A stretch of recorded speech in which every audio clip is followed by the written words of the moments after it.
Eu estou sim. Ei, Sujo Eduardo. Bom, gente, Elisete já está aí também, Apostos, muito bem. Eu tô sem nenhuma possibilidade de ler o que vocês estão lendo e estudando, tá bom? Eu vou só comentar porque eu estou na Unicamp e o meu equipamento aqui não permite sair a voz e as coisas de leitura. Então, vocês vão ter que ler e eu vou tentar entender junto com vocês e fazer comentários. Então, eu deixo a vocês aí o controle da reunião, por favor. Está tranquilo. Nós estamos na questão 244, nós já fizemos a leitura no geral, né? A 244. Nós estamos agora no miudinho. E nós estamos com bastante atenção, porque nessa pergunta foi pedido para a gente, Passo se nos apresenta a resposta e pedimos que a meditem cuidadosamente. Né? É a questão seguinte. Diante do perigo da obsessão, ocorre perguntar se não é lastimável ser médium. Não é a faculdade mediúnica que a provoca? Uma palavra, não constitui isso uma prova de inconveniência das comunicações espíritas? Passos se nos apresenta a resposta e pedimos que a meditem cuidadosamente. Nós já fizemos uma parte dessa discussão na semana passada, né? E a resposta é que não é a mediunidade que causa a obsessão, pelo contrário, ela pode nos ajudar a evitá-la, né? E a gente discutiu sobre a importância da gente verificar os pensamentos que chegam até nós, se eles são de Deus, né? Se eles são, às vezes, de uma fonte não muito saudável para nós, né? A importância da gente estar se conhecendo, né? Da questão da passagem Marcos, né? Do olhai, do orai, do vigiai, nós comentamos um pouquinho sobre isso também. Então, foi uma meditação dessa resposta bastante ao longo de uma hora de estudo da semana passada, né, que nós tivemos entrando sobre esses itens, né?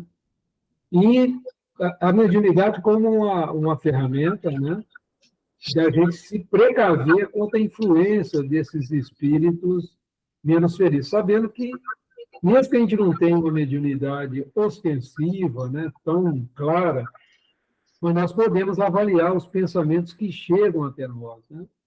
Nós podemos avaliar se esse pensamento é nosso, se esse pensamento é de outra entidade, se nós estamos sendo influenciados por uma conduta não muito boa. Então, a gente discutiu muito isso, né?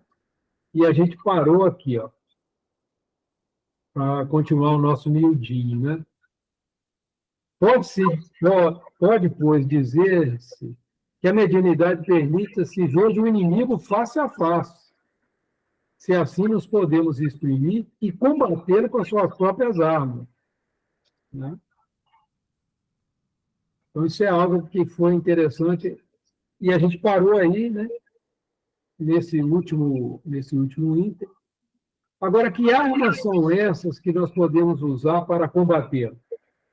Então, essa é a pergunta que eu faço para vocês. Que armas são essas, né? Pode, pois, dizer que a mediunidade permita se ver de um inimigo face a face. Então, na medida que nós avaliamos que tipo de pensamento estão chegando até a gente, que tipo de influência nós estamos recebendo, a gente começa a pensar, opa, esse pensamento não vem de Deus, essa fonte é meio estranha, eu não penso assim. Então, a gente pode estar combatendo com a sua própria... Que armas são essas? O que vocês acham? Antes que eu emita a minha maneira de entender. Que armas são essas, pessoal? Nós falamos na semana passada do olhai, do orai e do vigiai. Não é isso? Olhe o ambiente. Veja o que está acontecendo em volta. Percebeu que tem algo estranho? Faça a sua oração. Vigia, não é os outros, não. Vigia as suas atitudes diante daquela situação que você está vivendo. Né? Que às vezes uma palavra mal dirigida começa um conflito que a gente não quer. Né? Principalmente ambiente de trabalho, mesmo no ambiente nosso, lá do nosso cantinho, a gente tem que ter esse cuidado, né? Para a gente se exprimir de uma maneira que não traga desarmonia. Então, que armas são essas? Estou dando umas dicas que nós já discutimos bastante na semana passada.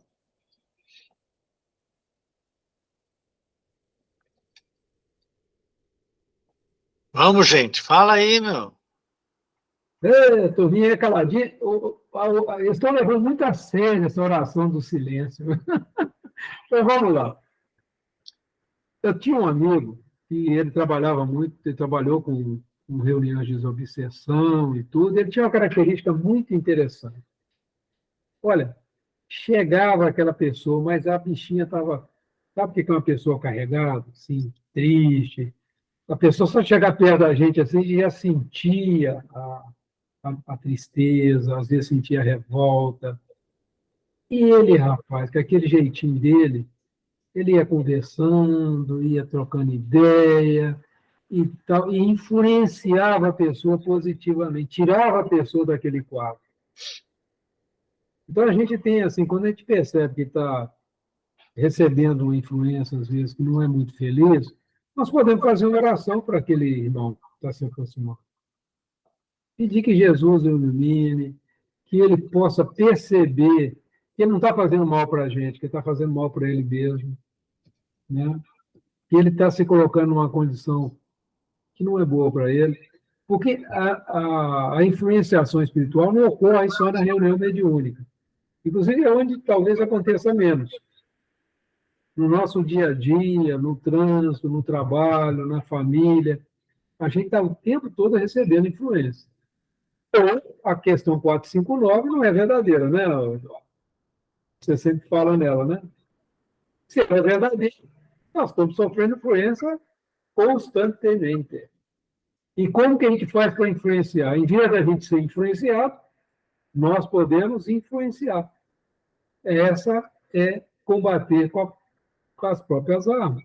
Só usando o contrário. Em vez de desejar o mal, nós vamos desejar a harmonia, a paz, o equilíbrio. Né? Foi assim que eu entendi esse bom combate. Né?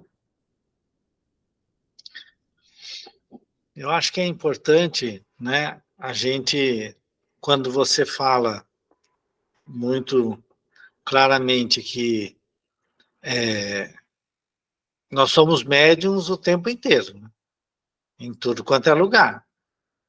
É lógico que aqui o Kardec está apontando, né, a ação dos espíritos sobre os médiums, e que ele tem que se precaver contra a obsessão. Então, ele está falando para os médiuns. Mas, na verdade, tendo em vista que a influenciação dos espíritos ocorre o tempo inteiro sobre todo mundo, porque é a resposta dos próprios espíritos para o Kardec, de uma certa maneira, todos nós, né, podemos estar agindo como médiums em todos os instantes.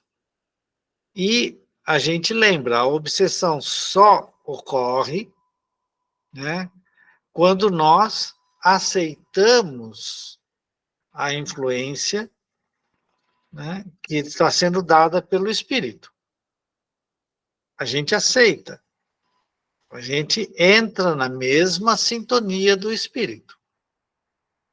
Esse é o ponto-chave. E isso pode ocorrer tanto no centro espírita durante o trabalho mediúnico e pode ocorrer fora dele. E é principalmente fora do centro que é mais importante nós nos precavermos. Então, a chave está lá naquele capítulo 17. Né? Nós temos que fazer a nossa transformação moral para que nós possamos distinguir entre as influenciações boas e as más.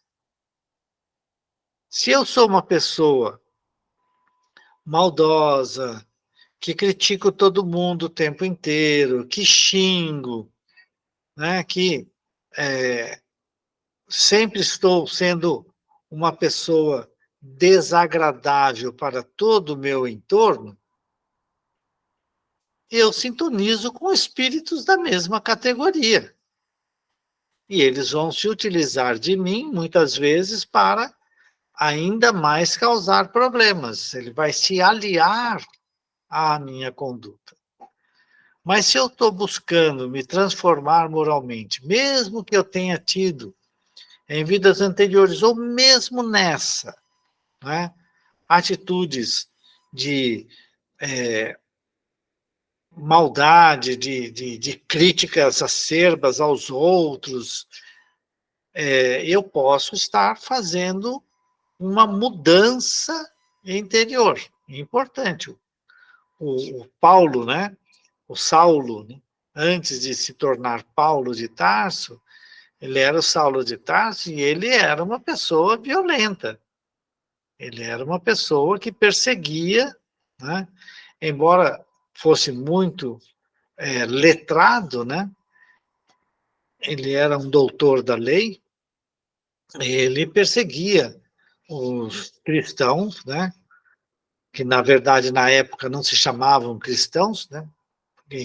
Quem falou pela primeira vez em cristão foi o Lucas, né? Se não me engano, o evangelista Lucas.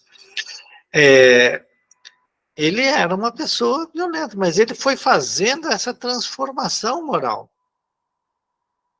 Só que o Antônio falou, orai e vigiai, vai percebendo se você está recebendo estímulo a continuar como você era, né?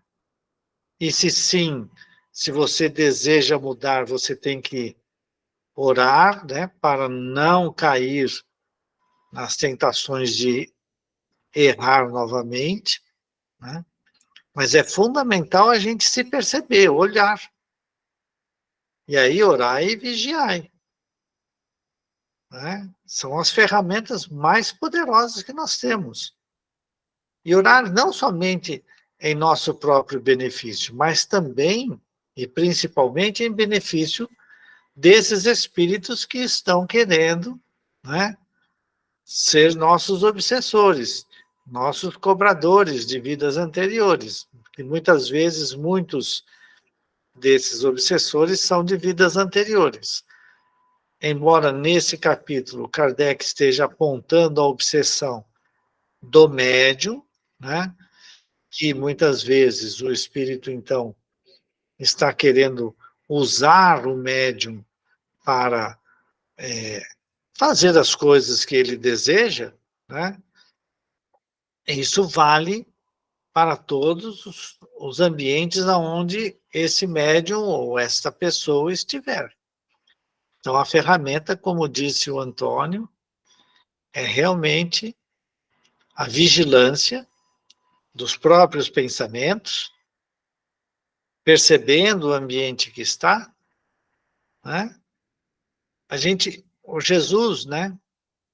Ele não se importava, onde ele estivesse, ele mantinha, né, toda a classe e atendia todos os necessitados. Bom, como disse o Antônio também um pouquinho lá no final, né? Ele É ele que faz a multiplicação dos peixes, mas é preciso ter o peixe. Então, ou seja, a gente precisa estar querendo, né, sair do erro. Então, veja, se nós estávamos acostumados a ir para o bar, ficar falando um monte de besteira, tomando um monte de bebida, de tudo quanto é tipo, saindo muitas vezes irresponsavelmente bêbado e dirigindo, né? Nós não queremos mais isso? Bom, como que você vai evitar? Não vai lá, não vai para esse ambiente. Você não tem condições ainda de auxiliar os outros. Então, depende das coisas, o médium, principalmente o médium que está desenvolvendo a mediunidade, tá, vamos dizer assim, aperfeiçoando o seu processo mediúnico, né? Ele precisa estar atento porque ele tem a sensibilidade mais aguçada. Então, determinados ambientes, ele precisa se preparar para poder entrar, certo? E em alguns ambientes ele não vai conseguir entrar, e não é bom ele ficar forçando a barra. Por quê? Porque vai encontrar espíritos que vão querer agir sobre ele. Então, é assim que eu entendo a necessidade e o tipo de que a gente tem que evitar a obsessão, através da vigilância da oração, né? E da nossa transformação moral.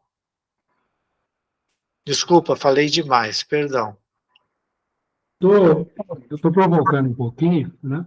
Eu digo o seguinte, às vezes a gente fala assim, eu não sou médium, eu não tenho que me preocupar. Tá bom. Mas você é médium. Tá? Você tem não tão ostensiva como aquele que trabalha na reunião mediúnica, que recebe espírito sofredor e tal. Mas você está sob influência. Está sob influência. Então, como que eu faço para identificar? Primeira coisa é prestar atenção nos pensamentos, nos sentimentos que vêm, para perceber se aquilo é seu ou não. Isso nós podemos fazer. Então, olha que interessante, olha o alerta, que foi pedido para a gente meditar sobre essa questão 244, né? Sem essa faculdade, ele age na sombra e, tendo a seu favor invisibilidade, pode fazer e faz realmente muito mal. Agora, qual ferramenta que eu posso usar? Eu presto atenção do que eu estou sentindo e estou pensando. E vejo naquela situação se aquilo é bom ou não. Se eu agir de acordo com a sugestão, que tipo de consequência vai ter? Nossos pais, nossos avós ensinaram a gente a contar de 1 até 10. Às vezes tem que contar até 1000. Mas por que pedem a gente para contar de 1 até 10? Para a gente ter tempo de avaliar que tipo de sentimento está vindo, que tipo de emoção que está vindo, e se a reação nossa vai ser boa ou não, naquela circunstância. Nós precisamos ter pressa para agir. É isso, gente, que a espiritualidade, muitas vezes, não gosta que a gente estude sobre a mediunidade, que divulgue sobre isso, porque a gente tira deles um mecanismo de causar mal.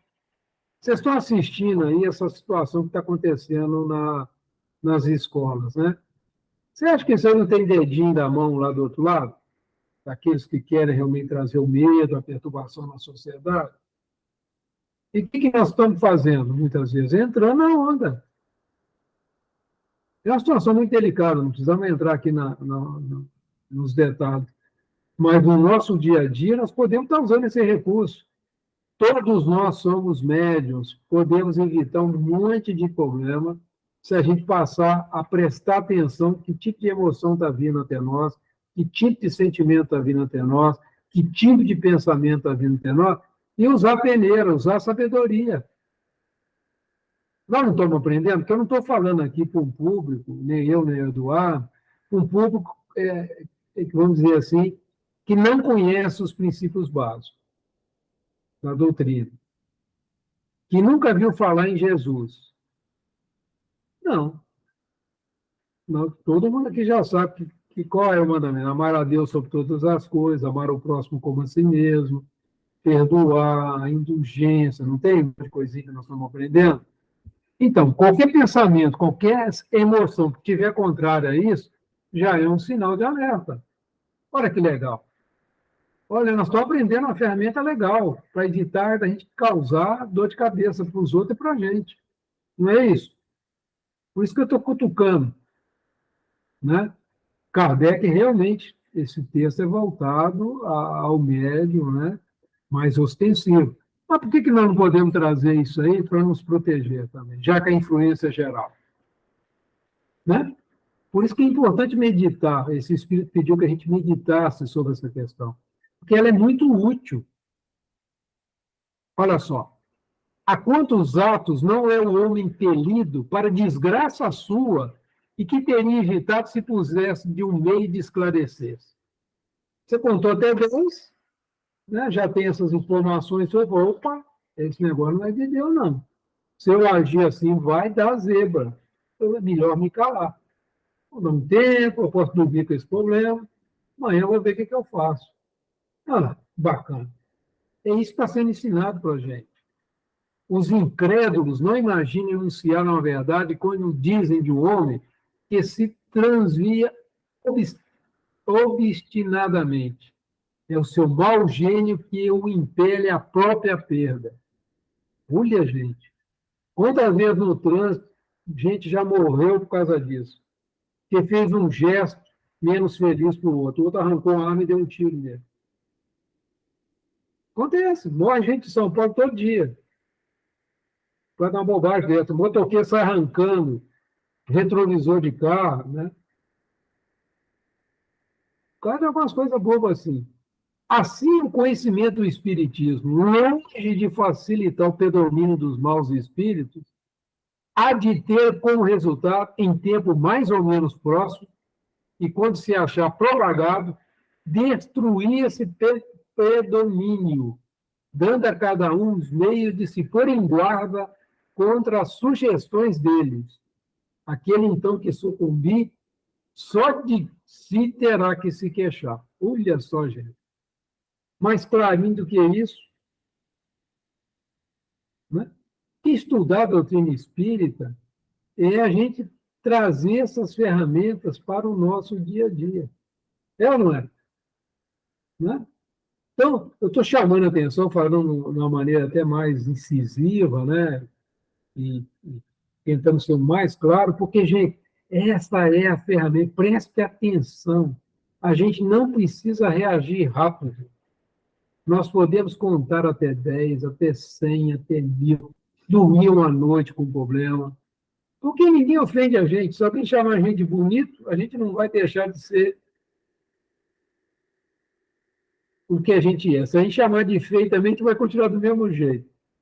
Não, é a gente tomar consciência disso, ninguém muda a gente se a gente não quiser. Decisão é nossa. Nós não somos obrigados a aceitar a sugestão de ninguém.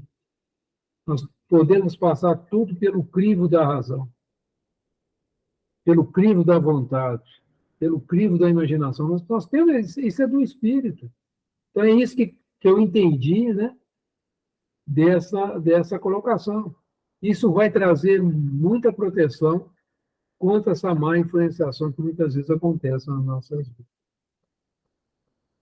Alguém gostaria de complementar, reforçar ou apontar algum outro ponto que possa ser contraditório?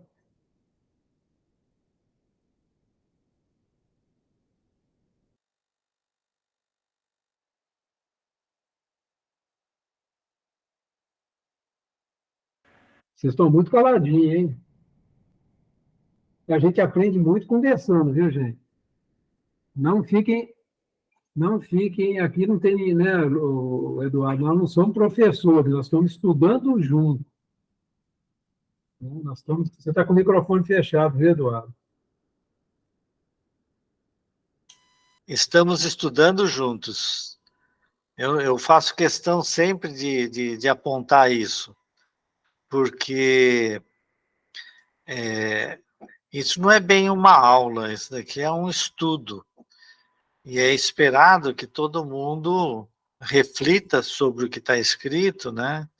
E também verbalize, está com dúvida, às vezes pensa um pouco diferente, e essa troca é muito importante, porque às vezes a gente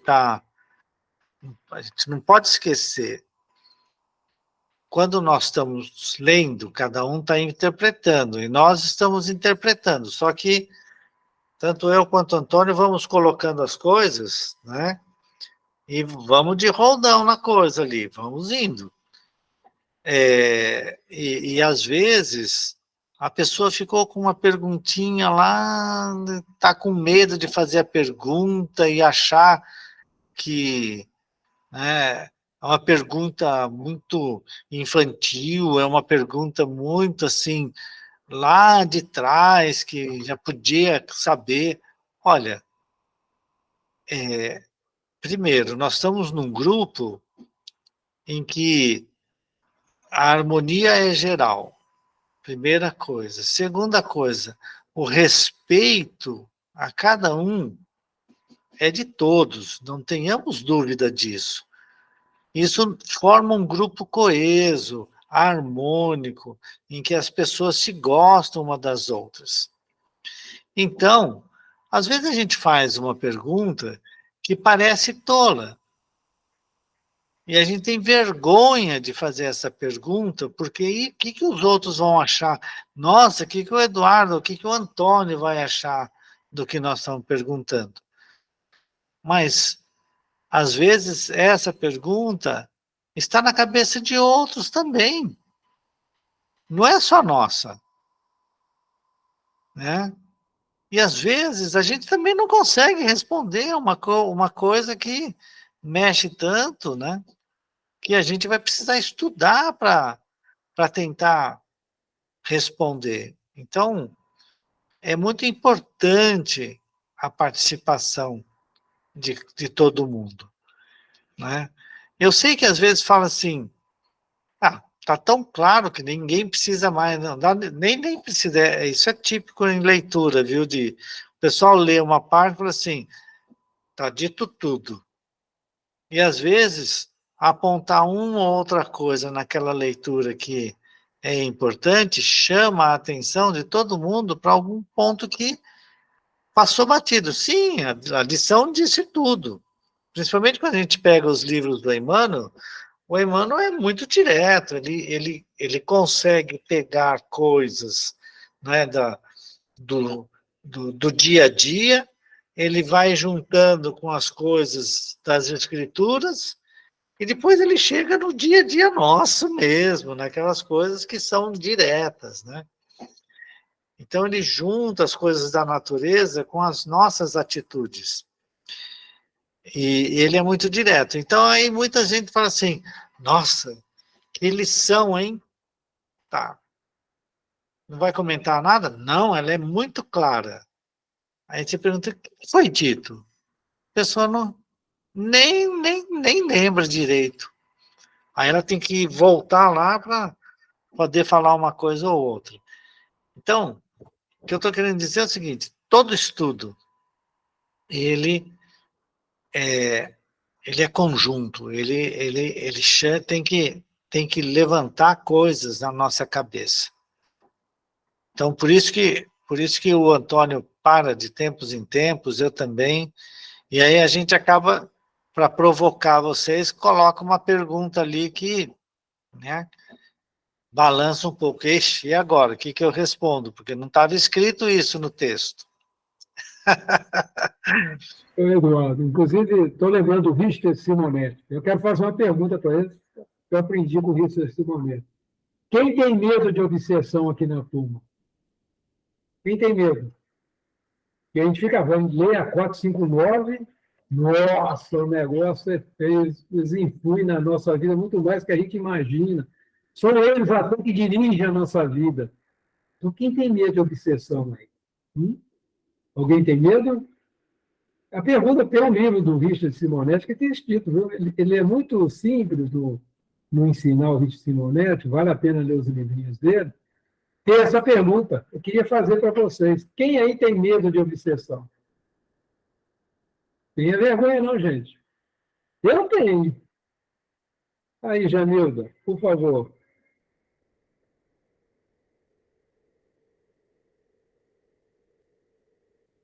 Alô? Levantou a mão?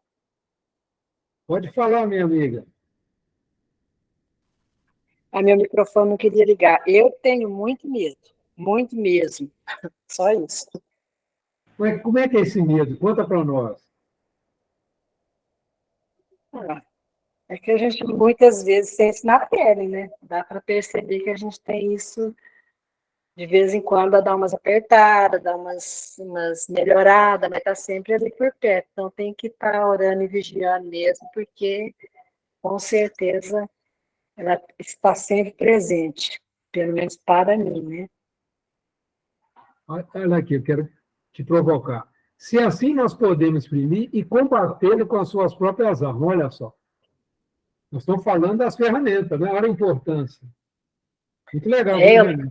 eu estou aqui muito atenta, está num assunto assim que para mim no momento é de grandíssima importância. Olha só, hein? Ah, que legal. Então, que ferramenta nós podemos usar? Porque, olha, eu de vez em quando eu caio aqui, caio feio, passo uma vergonha, né? Eu tenho aqui a minha esposa que me vigia direitinho, né? De vez em quando eu dou umas pisadas na bola, aí eu tenho que ouvir, né? E ouvir os outros também ajuda para danar, viu? Ouvir.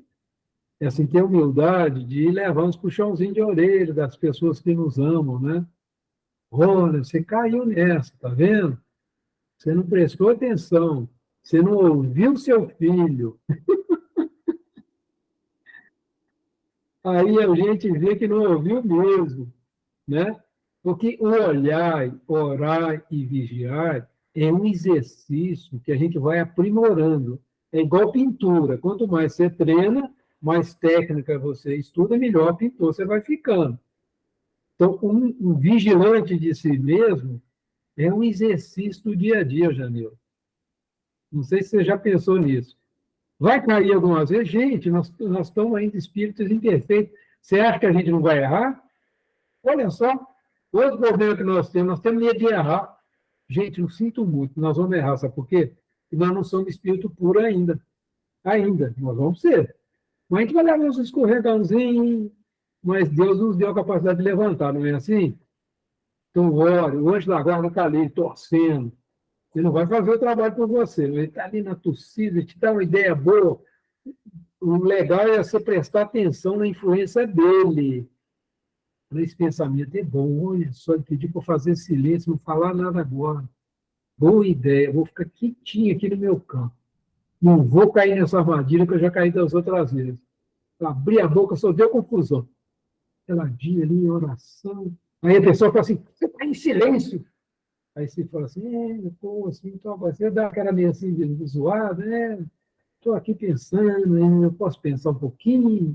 Então, aí você vai saindo das armadilhas, né? Estou brincando um pouquinho, não precisamos ter medo de obsessão, gente. Nós estamos aprendendo as ferramentas, né? Mas tomar cuidado, né? O que você acha, Jandir?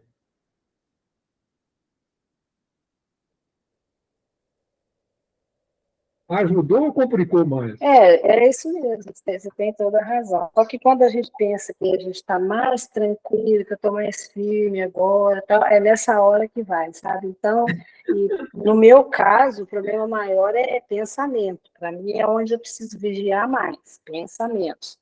Não é nem tantas vezes assim de ouvir ou reagir, é mais pensamento mesmo, que esse é o meu grande problema. Mas eu tô, essas dicas, essas orientações, para mim, estão sendo bastante valiosas.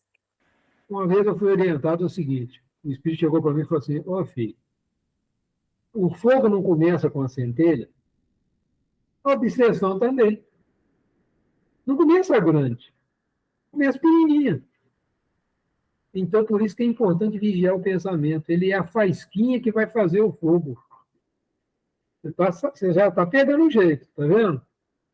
É ali que começa o fogaréu, na faísquinha, né? Então, a gente vai aprendendo esses detalhezinhos com a espiritualidade, e que eles não vão poder fazer pela gente, né? A gente tem que fazer. O Eduardo, já falei demais. Não, eu queria dizer o seguinte, na verdade, nós não precisamos temer a obsessão, né? Mas eu achei importante o depoimento da Janilda, porque muitas vezes, né, nós não conseguimos fazer a vigilância do pensamento e muitas vezes nós não conseguimos nem mesmo controlar a nossa fala e o nosso movimento e a nossa ação. Por quê? Porque, como disse o Antônio muito bem no início, nós estamos aqui num mundo de expiação e provas, nós não somos bons ainda. Vamos chegar lá, estamos treinando, né? Mas o ponto principal é entender, né, que os espíritos, sim, agem sobre nós tanto para nos influenciar, para mantermos comportamentos equivocados que nos prejudicam o nosso progresso moral, como também eles nos influenciam para combater as boas ações que nós buscamos praticar como norma de conduta que diz, quando Jesus fala, né? Eu sou o caminho, a verdade e a vida, ninguém vai ao Pai senão por mim. E aí ele fala sobre a questão do perdão e sobre a questão da caridade, do amor ao próximo, né? Ele conta aquela história que é o do bom samaritano, né? Que vai fazer o bem, né? Sem perguntar, sem nada, vai fazer tudo aquilo que ele achou que era o melhor para aquele indivíduo necessitado. E os espíritos obsessores, aqueles espíritos que querem realmente atrapalhar o progresso moral da Terra, agem contra aqueles que trabalham na seara de Jesus. Eles atacam, né? E é aí que o orar e vigiar é importante. E o orar e vigiar não é somente a gente ficar pensando, eu vou olhar para lá, para cá, para não cometer erro, ou eu vou fechar meu olho porque eu não quero ver aquilo, porque aquilo ali é ruim, né? Não é assim. Né? Orar e vigiar vai muito além disso. Né? Vai no nosso dia a dia, mesmo nas nossas ações do nosso dia a dia.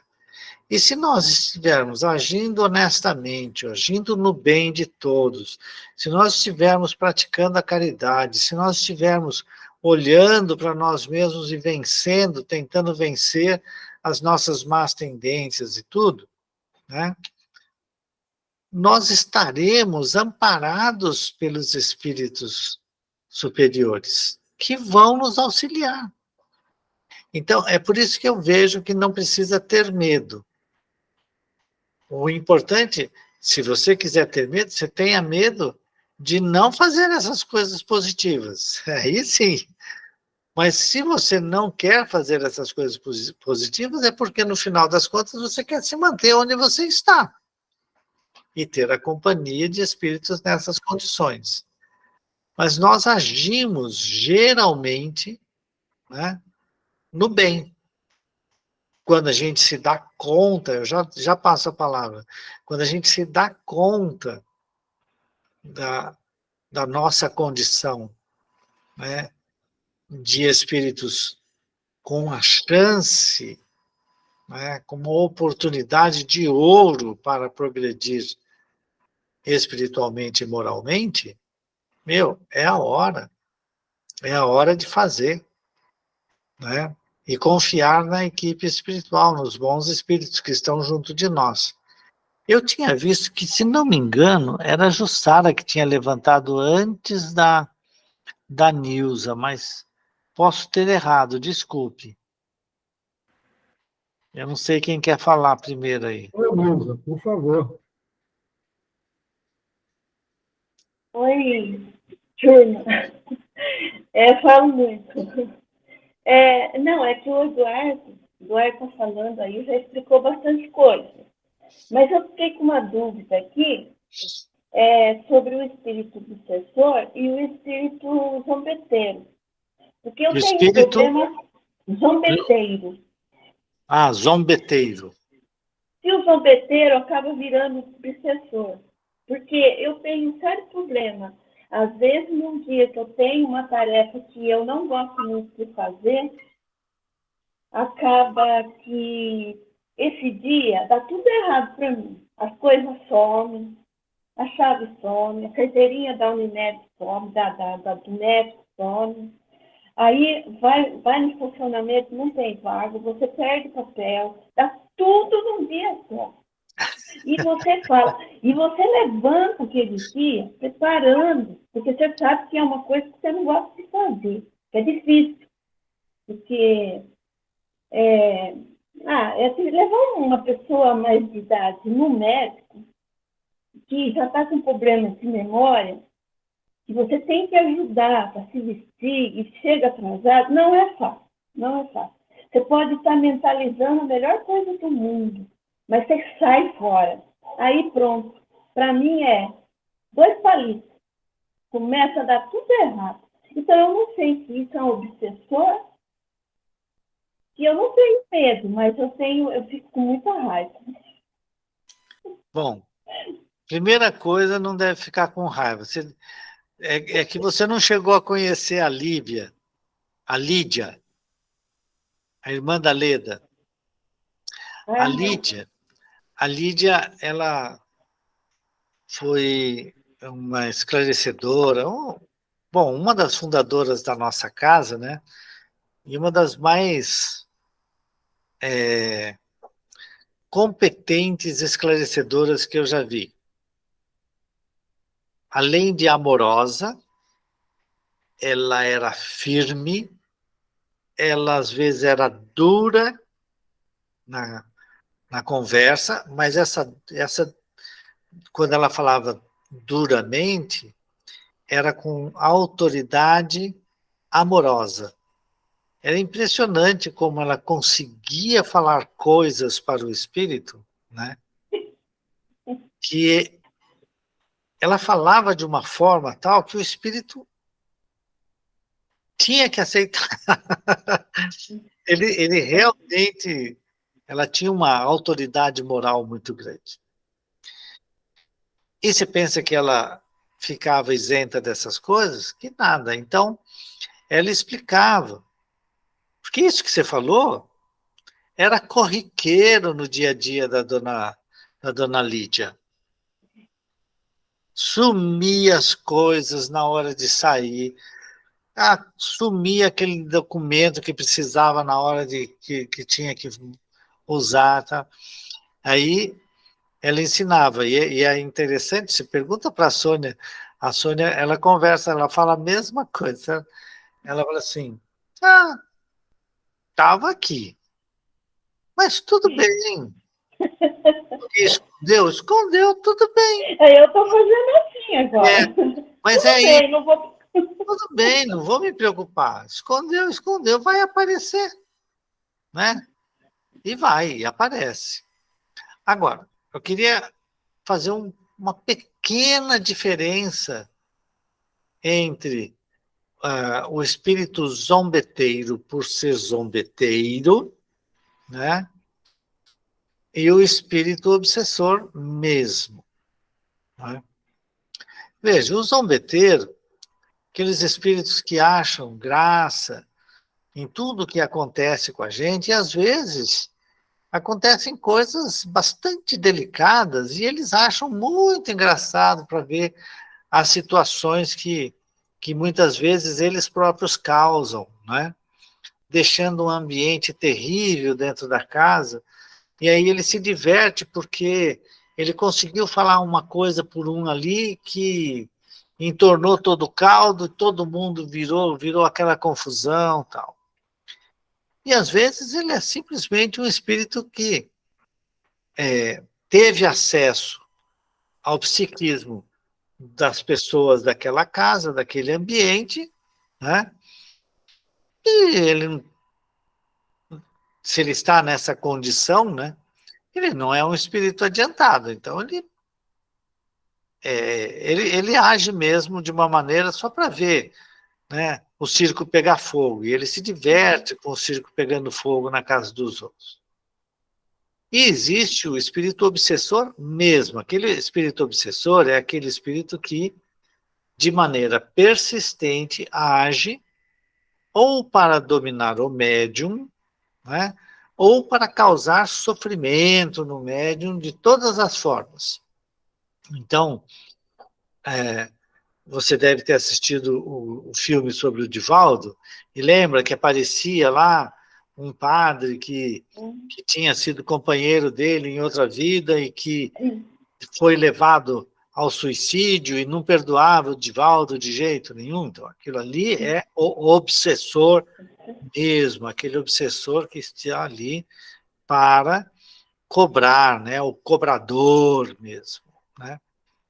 Muitas vezes, nas nossas reuniões mediúnicas, nós não temos um trabalho de desobsessão, no sentido de ficar tentando, vamos dizer assim, esclarecer esse espírito. Ele é um espírito esclarecido. O obsessor mesmo, ele é esclarecido, ele sabe das coisas, só que ele quer causar o mal. Ele não está preocupado com as consequências futuras para ele próprio, né? Ele está querendo causar o mal mesmo para fazer você sofrer. Agora, existem aqueles espíritos que, por exemplo, você ficava com raiva, certo? Ou seja, você abria brecha, né? Você entrava em sintonia com ele. Ué, eu contei aquela história do carro que eu estava dirigindo, do moto, né? Do motoqueiro e tal. Eu baixei a guarda, né? Passei mal pra caramba. Logo depois eu tive que estacionar o carro, tudo. Por quê? Ele encontra dentro de nós essa situação. Quando eu era bem moleque, há 60 anos atrás, 50 anos atrás, né? Eu estava fazendo cursinho.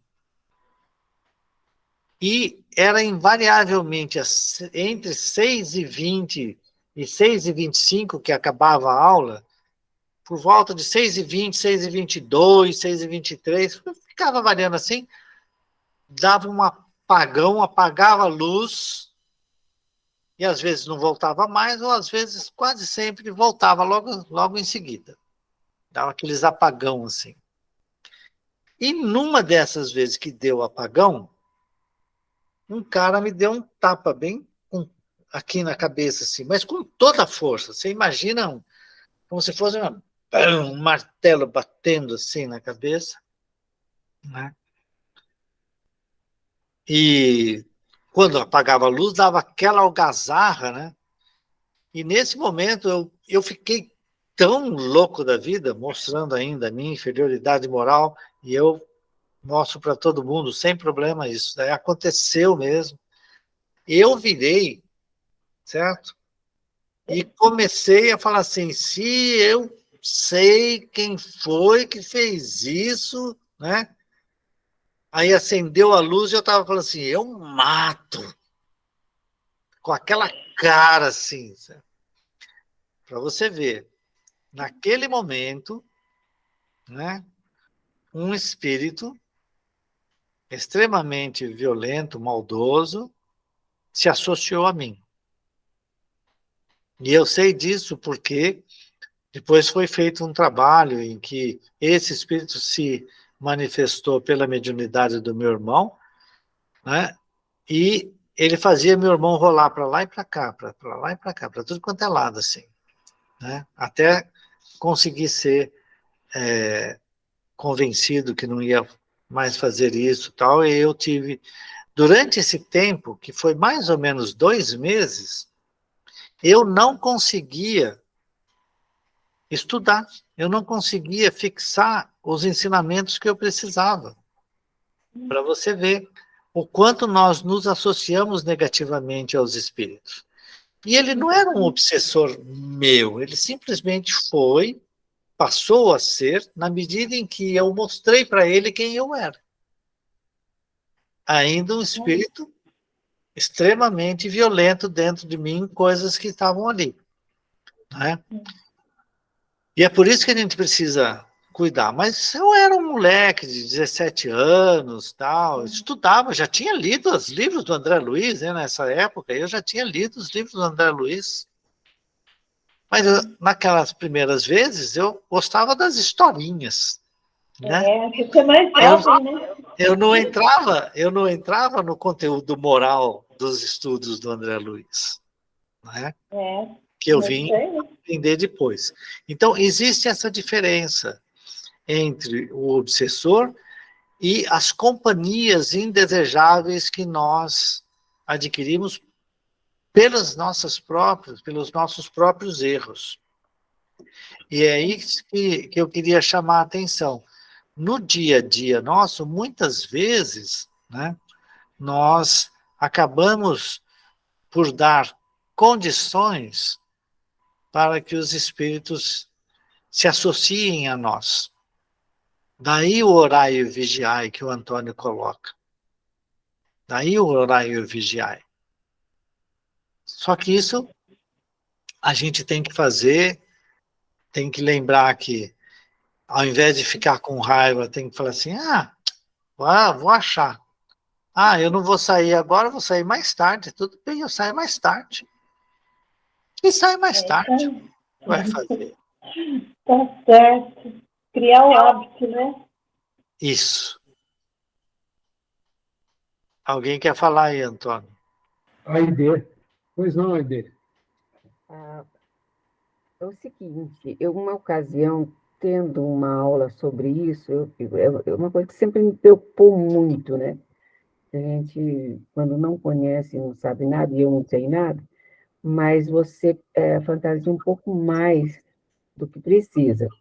Então, o que aconteceu? Eu estava tendo justamente uma explanação em sala sobre esse assunto, e muito preocupada, né? Eu falei, mas e como a gente evita, né, a obsessão? E aí, realmente, gerou uma série de conversas, mas o mais importante do que ali eu peguei foi entender sobre você estar na mesma vibração. Quer dizer, você teria que quebrar isso. Não sei se sempre será tão simples dessa maneira que foi colocado, ou se vai ter situações em que precisa de mais interferência para ajudar. Mas, por toda maneira, seria isso, a oração mesmo, né? Então, quando você está lá orando, automaticamente você está incomodando o espírito obsessor. E ele fala, isso aqui não me interessa, e vai embora. Né? Porque ele fala, não tá, eu digo assim, esses de passagem, não aquele que é seu obsessor por alguma coisa anterior, né? Em outra vida. Falando assim, o obsessor do momento, né? Aquele que, de repente, encostou lá porque você baixou a guarda e ficou. E eu fiquei muito preocupada, porque eu falei assim, não deve ser só isso, por isso que eu estou adorando essa aula, né? Mas, a princípio, e assim, de uma forma menos agressiva, né? Menos intensa, eu acho que a questão do vigiar e orar é perfeito. Ela é perfeita, Aide, mas eu só queria comentar, porque às vezes Sim. A gente não consegue mais tal a ligação que se estabeleceu sair sozinho desse então, aí que ficou abraço. Daí que precisa da ajuda. Então, aí que ficou a minha curiosidade, porque ela ficou pendente justamente nessa parte, né? E como é que a gente faz? Então. Para tirar a obsessão. Então. Fora o vigiar, fora o orar. Então, aquele obsessor, sei lá, que de outra vida, assim, falar, agora te cato, né? E aí? Não, existe esse, certo? Que se você deve na justiça divina e você deve para ele, enquanto essa dívida não for salva, não for saldada, desculpa, ele terá ação sobre você. Mesmo com ajuda. Isso, mesmo com ajuda. Veja, o Divaldo não tinha a ajuda da Joana de Ângeles? Sim. E esse espírito ficou 40 anos atazanando a vida dele? Pois é, e até a gente descobria e a gente fica no padecimento mesmo. Não, mas ele sabia. A gente acaba sabendo isso, né? Quer dizer, se você está no grupo mediúnico, né? geralmente, as suas ações e as coisas que acontecem com você, sob a ação desse espírito, né, chama a atenção, ou a própria equipe espiritual chama a atenção do dirigente e das esclarecedoras para falar, olha, tal pessoa está precisando de ajuda, precisamos fazer um trabalho mais intenso em benefício dela. Mesmo que ela mesma não perceba. Às vezes, a própria pessoa percebe que está tudo acontecendo. Aí ela vai e pede ajuda. Mas quando ela não percebe, né? Se ela não percebe, se ela está no trabalho mediúnico, né? Os dirigentes vão perceber. Vamos dizer que você não está no trabalho mediúnico. Eu não sei se você está frequentando algum do nosso cantinho, mas vamos dizer que você não está. Mas as pessoas te conhecem, estão vendo que alguma coisa não está bem com você, né? Sim. Aí, o seu nome é levado para os grupos mediúnicos para agir em seu benefício, certo? E tentar esclarecer esse irmão, tal, e ao mesmo tempo chamar você e falar o seguinte, olha, é melhor você aumentar, faça evangelho no lar, não uma vez por semana, mas faça todos os dias, dedique-se pelo menos uns 5 minutos por dia, tal. Então, você acaba recebendo sempre o auxílio, e a equipe espiritual e o seu mentor espiritual tem sempre a chance de, no grupo espírita que você frequenta, ou que você pode frequentar, né? Ou mesmo que você não frequente, ele pode conseguir auxílio para você, mesmo que você não esteja sabendo. Entendi. Você entendeu? Então, havendo merecimento, né, e necessidade de você ser auxiliada, você será auxiliada. Entendi.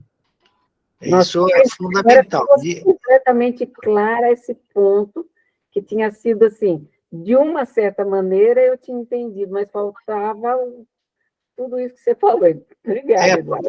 Porque no fundo é assim, a gente até sabe que tem que orar, sabe que tem que vigiar tal, mas a gente está sob uma influência tal do espírito que a gente não consegue fazer isso. E aí precisa de uma ajuda externa. Entendi. E para os médiuns, isso com certeza ocorre por parte dos dirigentes do trabalho, né, e da casa espírita que o médium frequenta, sempre vai aparecer a ajuda. Eu estou em transição, porque eu saí lá do nosso lar, que eu concluí meu curso lá, e estou assim, chegando no nosso cantinho mesmo, né? Então, certo. Lá naquela fase de namoro que nós estamos, né? Isso. Então, e aí, essa é uma parte importante, quer dizer, não basta a gente querer ajudar também, a gente pode querer ajudar, mas se você se compraz na companhia desses espíritos, aí não tem solução, né? Aí você vai ficar mesmo sob a ação dele. Com certeza. É preciso haver também interesse na modificação, né? A gente não impõe a ajuda. É verdade. Obrigada. Valeu, eu acho que tem que encerrar, né, Antônio? Está caminhando. Agora, a ideia, uma coisa importante, que as pessoas não ficaram com medo da obsessão, né? Porque o Eduardo relatou uma das obsessões que a Emmanuel chama de obsessão oportuna. Aquela que ele tem que tomar cuidado no trânsito, nos ambientes, como ele estava colocando, uma obsessão oportuna. Então, ele entrou, baixou a guarda, oportunamente, aquele espírito achou legal, e vou ficar com ele, já que ele é bravo, né? Eu também estou, estamos juntos. Vai dar um pouquinho de trabalho e tal, mas esse aí é dos menos complicados, né? É verdade. Agora, quando a gente tem uma dívida, isso tudo é planejado, nunca vem na hora que a gente não está preparado para acertar as contas. O Divaldo passou um período, mas ele sabia que o amor cobre uma multidão de erros, né? Então, sempre é dada a oportunidade para a gente da prática do bem. O problema é quando a gente não aceita esse amor, né? Aí ficamos sem moeda para pagar a dívida, né? Então, é um processo, mas é tudo muito sábio. A misericórdia de Deus é muito sábia, né? Lembra que a lei é de justiça, amor e caridade. Olha que lindo. Isso é lei divina. Isso não é lei do homem, não. Isso é lei universal. Vale em qualquer lugar do universo. Dos multiversos, como diz o pessoal agora, né? Olha que coisa maravilhosa, consoladora, né? E quando vem, a gente tem condição. Agora, tem muita gente que não quer pagar, né? Paciência, né, Eduardo? A gente gasta mais um pouco. Só para um minutinho. Tem um candidato para fazer a oração, né, Eduardo? Será que tem um candidato outro para nós? A ED já está tudo aberto. Por que ela vamos não pegar faz a a ED. prece final para nós? Prazer. Topas? Com certeza. Então, Senhor meu Deus, nosso Pai, Jesus, nós agradecemos estarmos aqui todos reunidos nesse aprendizado, que Ele possa construir dentro de nós coisas boas, coisas que possam nos evoluir a cada dia, a cada momento. E nós te agradecemos por esta oportunidade de estarmos aqui com pessoas que nos acrescentam, que nos somam, enfim, que nos fazem poder compreender melhor esse caminho. Pedimos, meu Pai, que você permita que todos nós possamos ir para casa, para as nossas casas, quem não estiver nela, ou permanecer na sua paz, no seu amor. Obrigada, Senhor. E para encerrar, façamos a oração que Jesus ensinou e é endereçada ao irmão mais necessitado. Pai nosso que estais nos céus, santificado seja o vosso nome. Venha a nós o vosso reino, seja feita a vossa vontade, assim na terra como no céu. O pão nosso de cada dia dai-nos hoje. Perdoai as nossas ofensas, assim como nós perdoamos os nossos ofensores. Não nos deixeis, Senhor, cair em tentação, mas livra-nos de todo o mal. Assim seja.